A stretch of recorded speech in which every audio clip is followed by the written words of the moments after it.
preguntarle, los puentes en la película para mí son muy importantes. Uno que se vuela, pero el otro es donde se encuentran los protagonistas.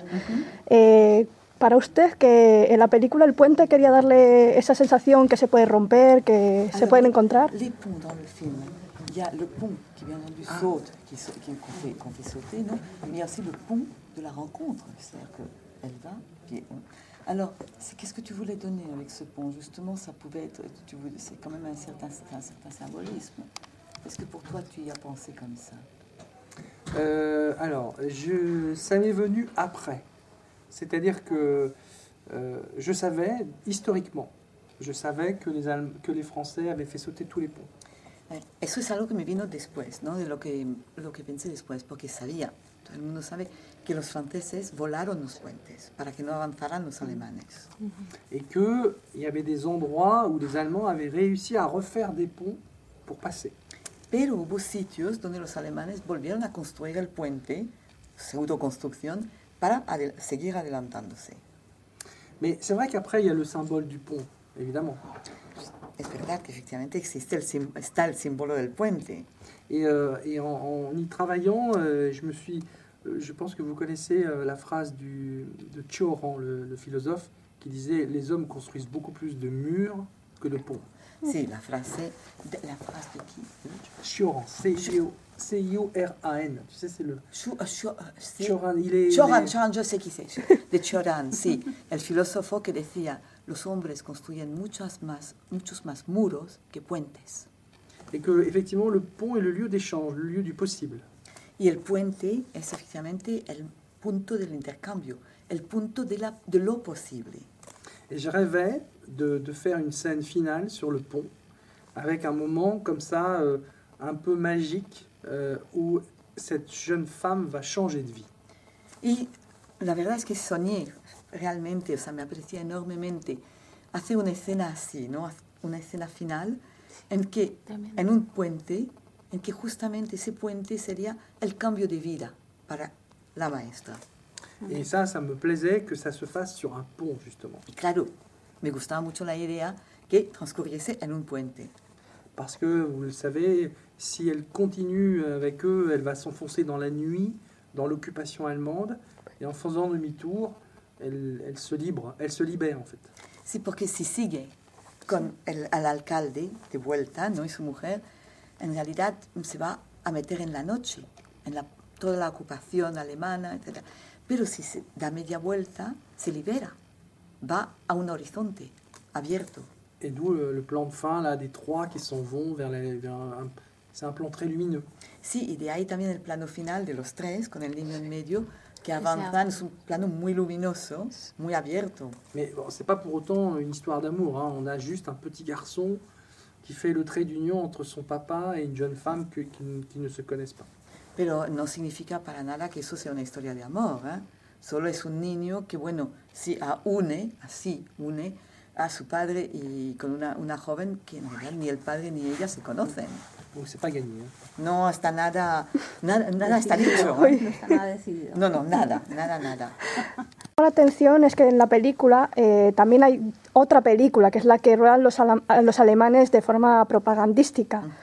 ¿Usted ha visto esas películas que se rodaron en Francia, los alemanes? Tu as vu les films de propagande, parce que ce qui a beaucoup surpris, ce sont les films de propagande allemande. Tu en as vu des films de propagande? Oui, on peut les voir. Alors, il y a aux archives militaires allemandes, et il y en a même en France. Sí, están, ¿eh? Pues están disponibles para verlas en los archivos militares alemanes, e incluso en Francia las encuentras, hay copias. Y el personaje que va rodando estas películas alemanas, ¿en quién se inspiró o cómo? Qui t'a inspiré pour un réflexe? Est-ce qu'il y a un cinéaste sur lequel tu t'es inspiré? Ah non, pas du tout. C'est que j'avais vu un documentaire qui présentait ces cinéastes qui suivaient, en plus eux, ils suivaient une division de SS qui eux faisaient des choses à l'arrière, donc ils filmaient tout. Et là, d'un seul coup, je me suis dit, oui, il y a des cinéastes allemands au service de tout ça. Donc c'est là où j'ai imaginé ce personnage. Alors il s'appelle Harry Flex parce que Harry Flex a créé une caméra que les nazis aimaient beaucoup. Petite, légère, très robuste. Empiezo por el final.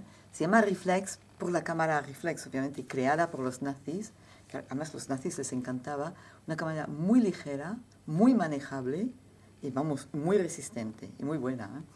Entonces, no está basado en nadie, no, concreto, pero sí vi una película, un documental, un documental sobre ellos. Y concretamente el documental seguía una división de las SS. Y los cineastas estaban atrás y filmaban. Y no era muy agradable, ¿eh? O sea, entre las SS y todo. Y entonces fue cuando pensé que sería muy interesante añadir este personaje, Harry Flex. Et pour revenir à la petite caméra, c'est la même caméra qui a fait les beaux jours de la nouvelle vague française.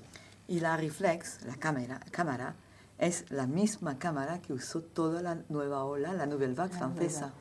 C'est-à-dire que Godard tourne à bout de souffle avec la caméra d'Harry Flex. Godard rodó A bout de souffle. A bout de Que souffle, no ¿no? se- No se tradujo, no.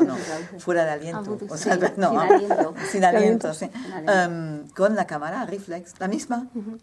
C'est ça que je trouve formidable, c'est l'histoire du cinéma croise l'histoire de l'humanité, avec des moments noirs et des moments plus lumineux.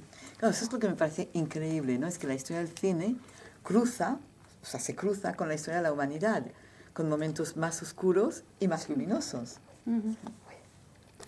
Está basado en historias que usted ha recopilado, esta película, hechos reales, también lo que le contó su madre, pero...